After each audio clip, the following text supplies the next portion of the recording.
Welcome to EducAgent Studio, where a crew of AI agents help us teach, and you learn with ease.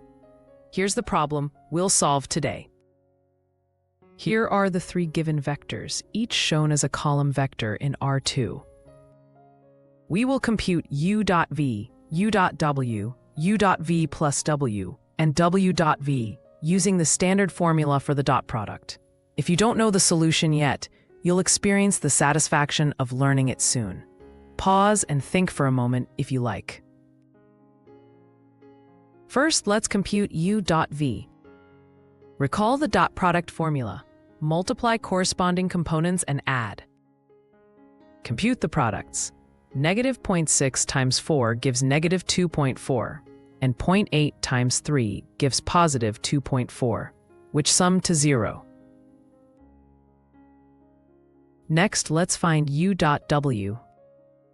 Multiply components and add. Negative 0.6 plus 1.6 equals 1. So u.w equals 1. Now compute u.the sum v plus w.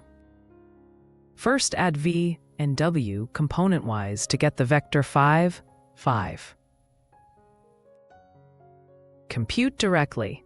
Negative 0.6 times 5 plus 0.8 times 5 is 1. This matches distributivity.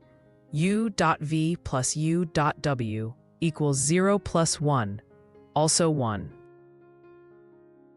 Finally, let's compute w.v.